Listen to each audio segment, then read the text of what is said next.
Rivers Sole Administrator Vice-Admiral Ibok Ibas, retired, has explained that his decision to appoint administrators for the 23 local government areas in the state came from his findings when he visited some of the councils.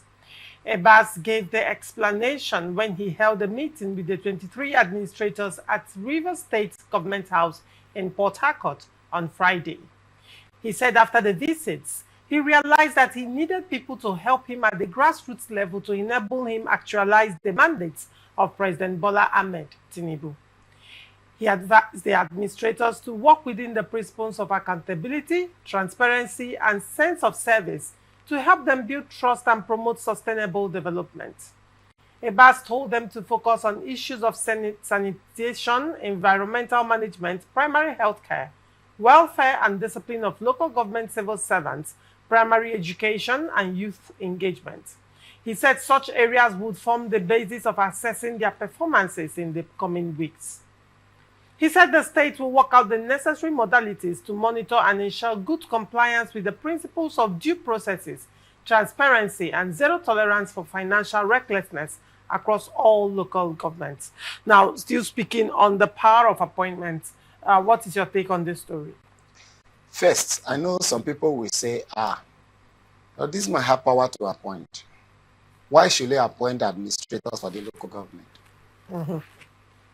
I know these are the questions that will be puzzling the minds of so many persons, and they're expecting me maybe to speak to it. First, one form of government are we practicing in Rivers State today? Based on the declaration of that emergency rule, it therefore means that there is more democracy. The current form of government is bettered by a reason of a proclamation. And that proclamation, which is rooted in section 305. You know, when many persons are reading that 305, just like they read section 109 of the 1990 Constitution amended. Oh, you have defected, you have lost your seat, you've defected, you losing of seat. This is how some people also view this particular provision of the Constitution. They are failing to actually give attention to it, look at it properly, read all the necessary provisions before making or taking a position. They've started. Section 109, subsection 1, paragraph G, say once you defect, even what the Constitution didn't say, they imputed, once you defect, you've lost your seat. They say, wait, oh, what the Constitution says in section 305 is that when there is war, when there is this, is there war in Rivers State? Is there war? So why should the president declare state of emergency if there is no war? There is no, they forgot. Just like they forgot subsection 2 of section 109. They have also forgotten to look at subsection 3 of section 305. Subsection 3, paragraph D, that empower the president to declare a state of emergency if there is possible breakdown of law and order. The president can declare a state of emergency to avert. That is what the law says, to avert, meaning it must not happen first. It's futuristic. The president should not wait until there is total breakdown of law and order. What you're saying is that according to section 305 of the Constitution, subsection 3, paragraph D, that declaration of state of emergency can be a preventive measure. Yes. That's what you're saying. Yes. The law says it can be a preventive measure. Go ahead. To avert a possible danger. Mm.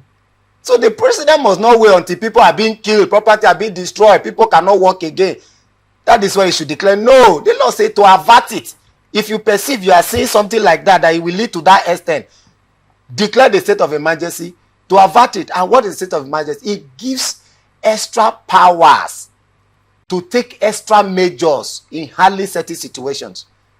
And the extra powers is the implantation of sole administrator. The extra measures is to ensure that the man has people he will work with to achieve the mandate that was given him. For those who belong to the Christendom, thank God today is Sunday. If you go through the book they read, called the Bible, there is a saying there that says, can two work together? He said, except they agree. Now, the political partisanship has gotten to the level where saboteurs are in various sectors of government. They are there eating from the system, but they want to sabotage you because you are not the person they want to be there. They want to frustrate you from the inside. When you are looking at outside to check where the fault is coming from, you might not know that the worm is actually in the inside, eating the leaf. So this is what the man saw. He said, when I visited those local government, those councils, I saw the need to have people who will help me to achieve the mandate that I was given within these 6 months. I need people who will understand where I'm going to. I need people who will walk in line with that understanding. I don't need people who will be sabotaging if I'm walking towards a certain direction. It cannot be everywhere. It needs people who will represent him at the local level. And those persons must be people from those places, and which he has done. Those who will have the same vision with him. And what are the vision? The man laid down 7 key focus areas. Focus on environment. Focus on sanitation. I won't tolerate financial recklessness. And that is what has plunged the local government to become what I say non-existent local government. Imagine recently, where some people were given opportunity just where in the name of caretaker, what do we see? They are beginning to buy bulletproof cars, building hotels within the space of how many months? The funds that were supposed to be used to develop the local communities were flying to other places, home, abroad, and other, leaving the people in abject poverty. The roads are still there. Nothing was actually done apart from the propaganda of empowerment, where you buy cars for your immediate friends and you put it on air media that you are empowering the people buying their cars, whether you are empowering your few political friends at the detriment of the general good. No agriculture was taken care of. No innovative idea that was, set up to empower the people for economic sustainability. Nothing like that. But rather, we bought the keke, bought the car, we bought the empowerment that will never, refurbishing transformers. With millions of rivers people. These were the issues. So the man is telling you now, I will not tolerate that. So these focus areas, 7 key focus areas that I am giving you, go and do this. Because this is the mandate that I have. If these people are able to work in line with this vision of his, and today we begin to see maybe agriculture springing up at the local level, forming clusters, encouraging people to form a cluster. Okay, we're giving them grant, you do this. And who says local government cannot own a farm? Who says the local government cannot rely on the principle of comparative advantage and plant a particular crop that they will supply to Rivers State? And Rivers people are now within the environment and make money for the local government and improve the standard of living of the people and also improve the local economy. All right. Who say local government cannot engage in transportation system that will reduce the cost of transportation within those local governments? So go and focus on this. I won't take it. Empower the people. I want to see it. And thank God that this one, you don't even need to wait for one law that you will decide whether you can arrest or you cannot arrest them. You just drive there. You pick him. Whether you are a council, you just pick him, you take it to drive him by yourself to EFCC. Take him. Lock him up until he vomits all the money.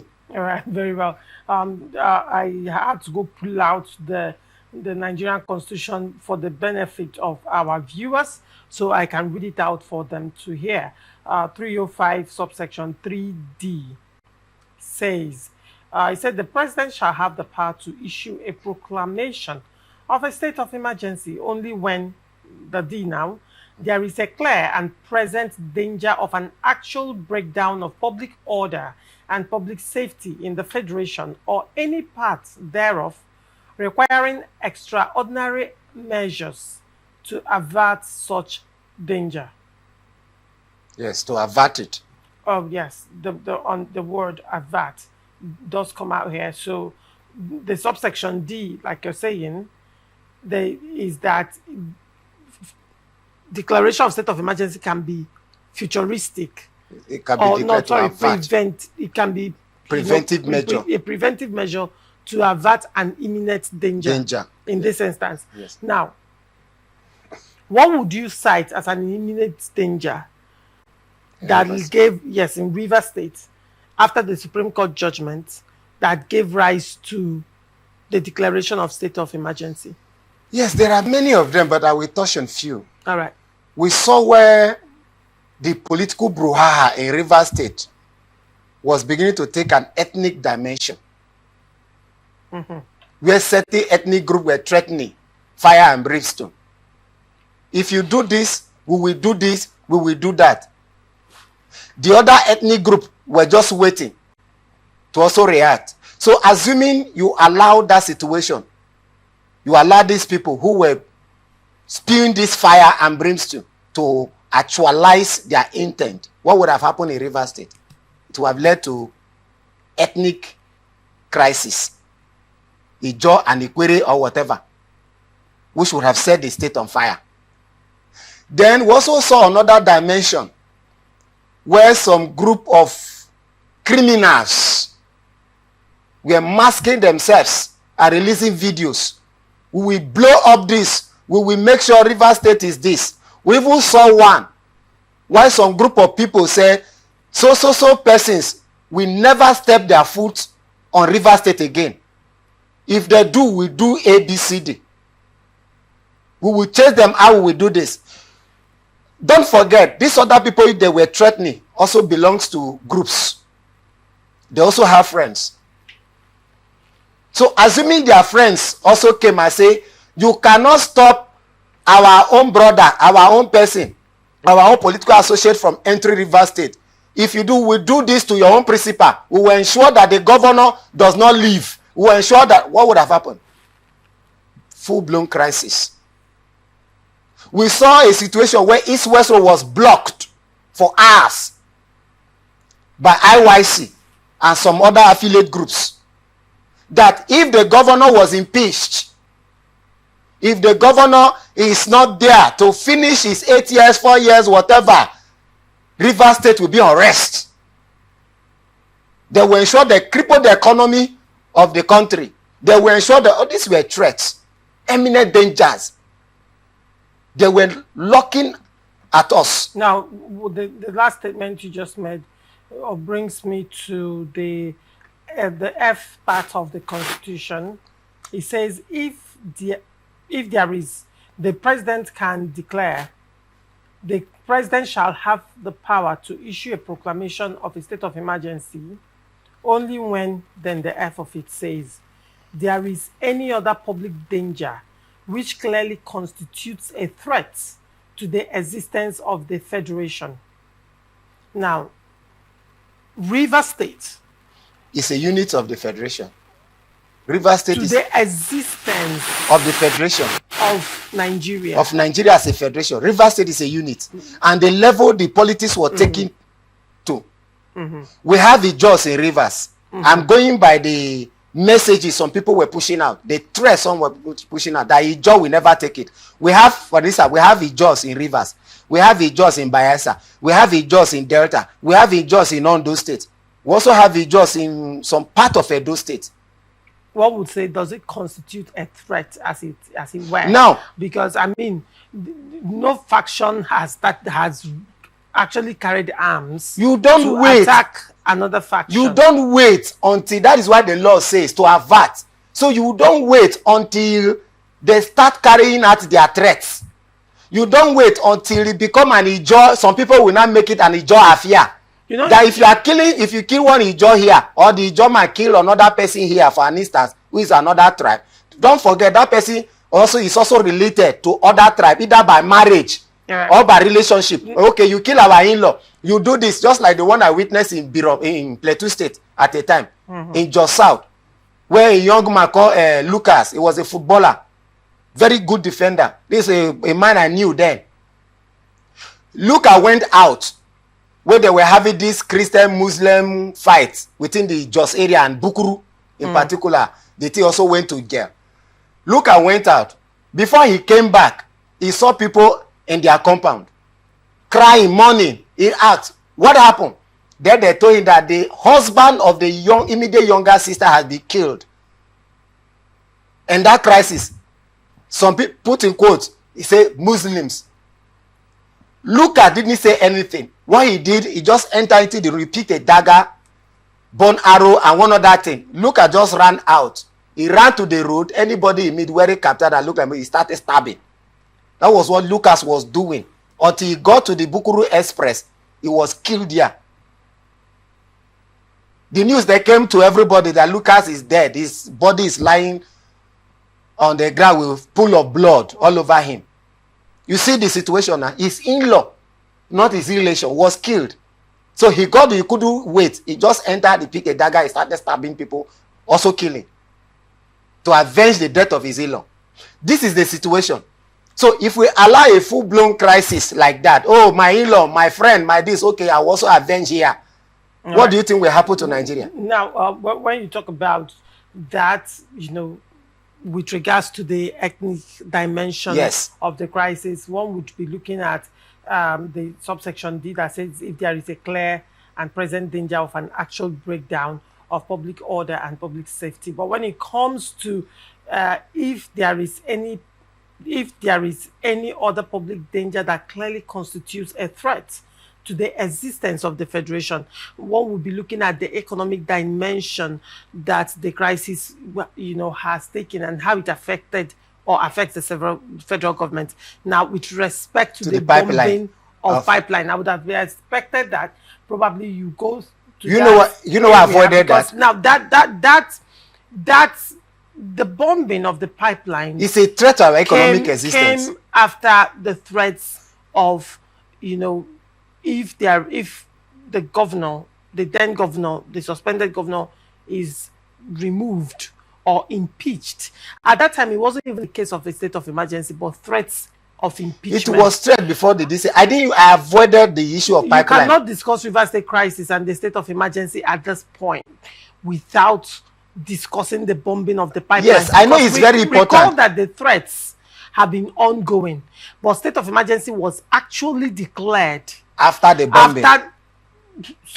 After series of bombing of pipelines back to back to back. You know why I avoided the pipeline? I didn't mention it. I know it's an economic sabotage. In fact, it threatens the economic survival of Nigeria. So why didn't you mention it? You know why I avoided it? I am from the Niger Delta here. Mm-hmm. I know the mentality of some of our people, like the Pedo Adia.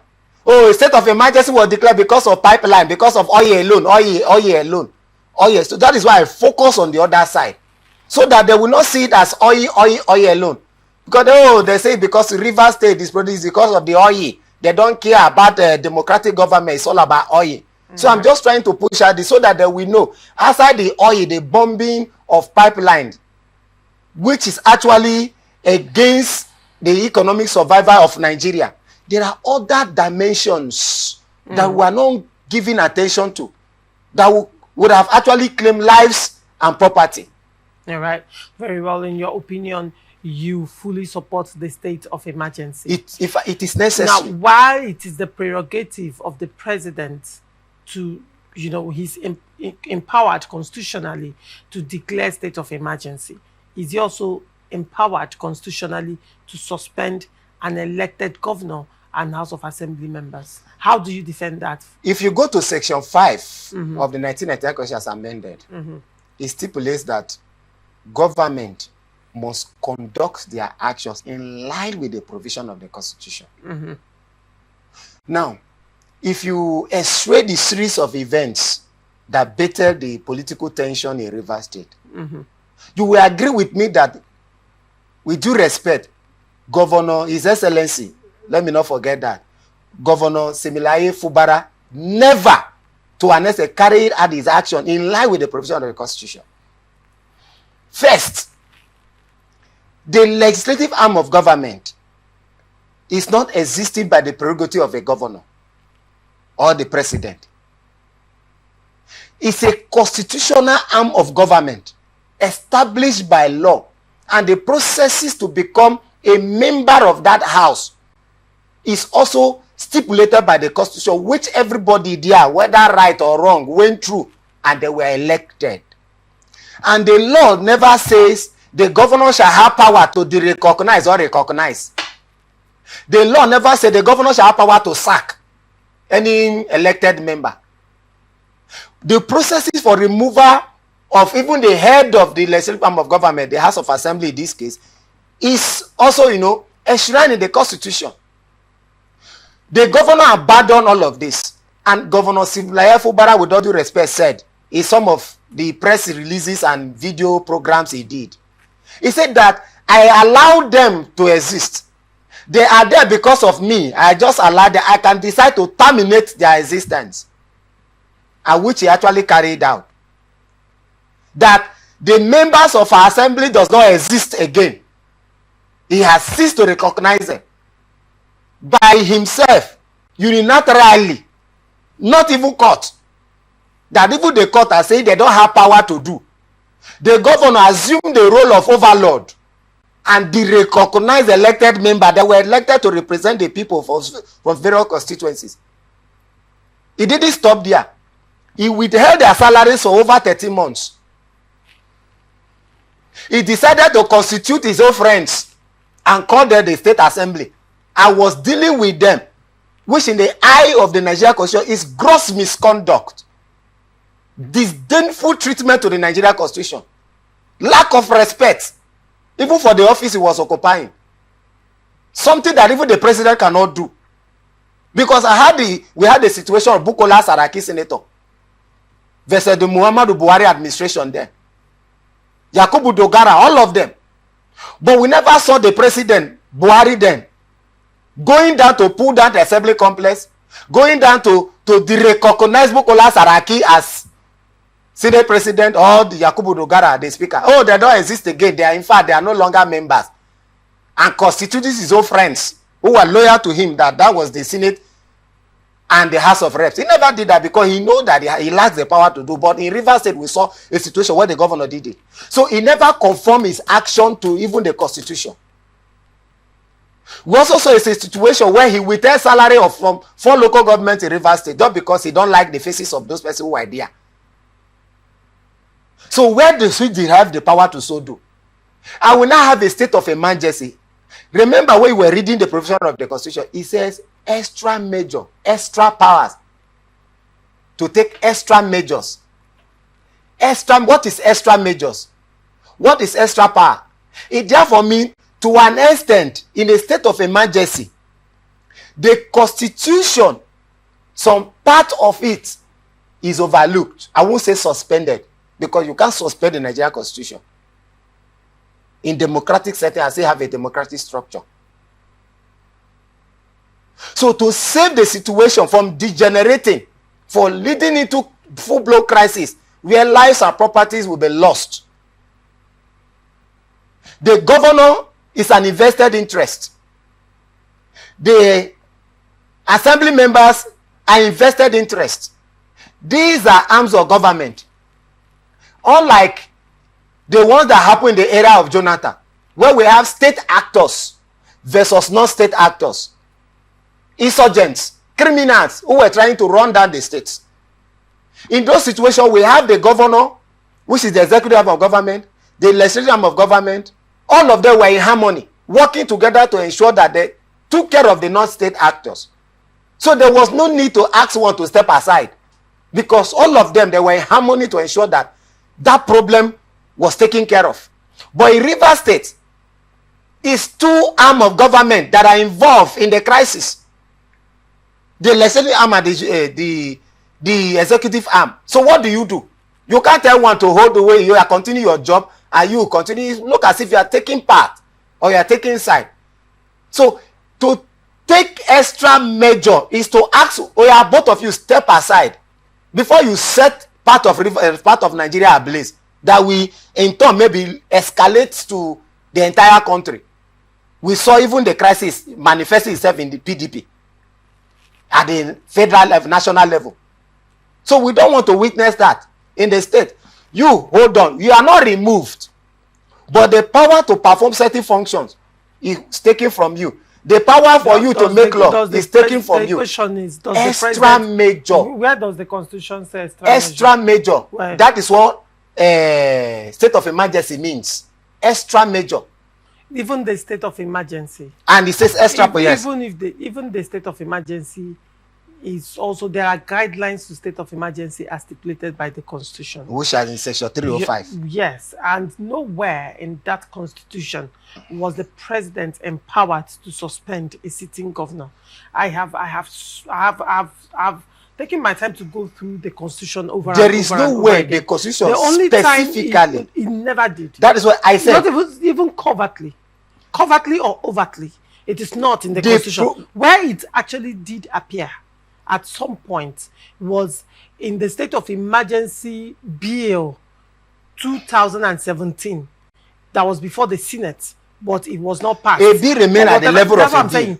Some Nigerians are quoting that bill. You can't cite a bill. Hold on. Some Nigerians are quoting that bill because they just saw a screenshot of it and they are running with it. Oh, the president had, because I didn't get that straight, and I had to take my time to investigate, and I realized that it was in a state of emergency bill for the Senate in 2017, which did not fly. You cannot even reference a bill. A bill is not a law. A lot of persons actually are referencing that. But when you come to the Constitution of the Federal Republic of Nigeria, nowhere. That is why I use the nowhere. word. Specifically, the law did not say say that so. the president has the right to suspend. How do you suspend? The president was elected just like as the governor. The governor was elected just like assembly were elected. How do you suspend a sitting governor? Recall that still on my show when the Edo State House of Assembly suspended the local government chairman on my show, I spoke against it. Which I said the House of Assembly does not have a right to suspend local government chairmen that were elected just as they were elected, because the governor wrote to them and complained that he has been disrespected. You go ahead to suspend them. So if now what is even making me kind of sit back and watch Nigerians and the inherent hypocrisy to a large extent is that during the time in Edo State where these local government chairmen were suspended, a lot of Nigerians that are crying on the suspension of Governor Fubara was applauding that. Probably because he favored their party or he went in line with their interest. They were like, oh, that why wouldn't the local government chairman submit the statement of account? The House of Assembly, Edo State House of Assembly was right to suspend sitting an elected local government chairman. But now, the same persons are also saying that though the president has no right. I mean, all these are elective positions from the federal down to the local. They are all elective positions, and you cannot suspend an elected person because you are suspending the mandate of the people. Can I establish a difference? The case of Edo State, I also condemn it then, which I stated on this platform. It, I know. I want to understand. Now, that's why I'm bringing it. Yes. I want to understand why you condemned that action. I'm not condemning and you're this not condemning this That one. is the difference I want to establish. Go ahead. In the case of Edo State, there was no issue of emergency, which is extra powers to take extra measures in tackling the situation. There was no state of emergency. At the federal level, in Rivers State, in the case of Rivers State, a state of emergency was declared first. And that state of emergency was endorsed by the National Assembly as provided by law and gazetted. Meaning the assembly, which are the representative of the people, as the law said, they are the one to vet it, to endorse it or to reject it. A declaration of a state of emergency as declared by president. They looked at it and say, yes, the situation worth it, and then does it. So in a situation of a state of emergency, extra measures is taken, unlike the state of Edo State or the situation in Edo State then. There was no state of emergency. Everything was okay. But somebody just decided to do undo to satisfy his own political quest. But this one, the state of emergency was established first and endorsed by the National Assembly as required by law. to take that extra measure in tackling the situation in Rivers State. Okay, now if I understand what you're saying, Emi Feaga, you're saying that the state of emergency in Rivers State, as it were, in the real meaning of emergency, is taking extra measures. Yes, to empowers the president to take extra measures. Hold on. Yes. State of emergency in itself is taking extra measure or going the extra mile in order to bring back peace, resolve an issue or an imminent danger, as it were, in any part of the federation. Yes, that's what you're saying. And it is not, and in taking the extra measure, the president can use his veto power. Is that what you're saying? Yes, the president can use his veto power to override certain things and impose certain because things. The situation no longer normal. It's no longer normal. So the president can dwell on that license given to him by the National Assembly as recommended by law to engage in that extra power in taking that extra measure to tackle the situation for the good and benefit of the country. Okay, very well. One would say, you know about the doctrine of necessity, correct? It's taken by National Assembly, not even the executive. One would say, why wasn't it presented to the National Assembly as a matter of, probably to look into it as a matter of necessity and invoke the doctrine of necessity in line with what is, kind of the National Assembly take decisions that will align or deal directly with the situation in Rivers State, and then the president can act on that. No, it's the, or you're saying the doctrine of necessity. It's an entirely different thing. It's a different thing in the sense that the Constitution didn't provide for that situation. Yes. So what do we do in a state That's of what lacuna? I'm saying. Now, wouldn't it have made more sense if that was invoked? By the National Assembly. If that was invoked, seeing that the Constitution did not make provision for the suspension or otherwise of a sitting governor, particularly if the sitting governor is found to be very instrumental to the situation at hand. Because the president, when he was speaking, faulted the governor. Yes. As being instrumental to the crisis. The cause of the crisis, even Supreme Court established that. Okay, not the president rely on what Supreme Court said. That's what I'm saying. If the governor was faulted by the president as being instrumental to the crisis in Rivers State, one would say, okay, from that angle, probably it wouldn't make much sense to declare state of emergency and still have, the arrowhead of the crisis still, handling situations that it were. It will lead to more crisis. Now, the question would be, naturally, one would say, shouldn't the National Assembly in this instance have invoked doctrine of necessity, seeing that it is not suspension of a governor is not covered by the Constitution? See, doctrine of necessity. It was a different. It was an entire scenario that played out that led to doctrine of necessity. Yes, I'm coming. Not Rivers State kind of scenario. Yes. Doctrine of necessity is not just a fixed something. Doctrine of necessity is invoked when there is a particular situation. The one that was invoked, that is not covered by the Constitution. Yes, the one that was invoked then was because of the issue Yaradua and all that. Yes. That one ended with that thing. So doctrine of necessity was not just established that it will take care of other situations in future. No. But that declaration, can it be involved that event in exigencies that is not covered by the Constitution? This situation now, the Constitution already provided that the president can declare a state of emergency. Does not provide that the president is what is there. What is not there is suspension. What is not there is suspension. And that is why the National Assembly ratified that declaration and endorsed it, that you can take extra measures to handle this situation. You can take extra measures. So the extra measure is this. One of them is the architect of the crisis, which is Governor Fubara's lawlessness. Let's be plain here. His lawlessness is what that brought Rivers State to where we are today. I don't care about what agreement they have or what thing they have behind the scene. But what we saw at the fall, it was his lawlessness, a situation to assume overlord over the Nigeria Constitution. And he was doing things as if Nigeria has become a banana republic where law does not exist.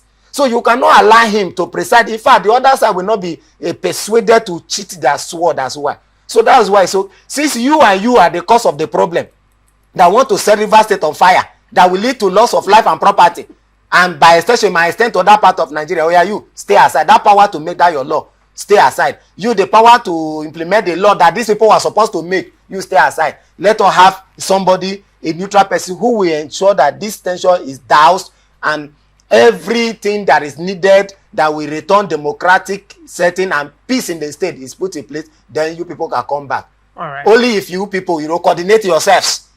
All right, very well.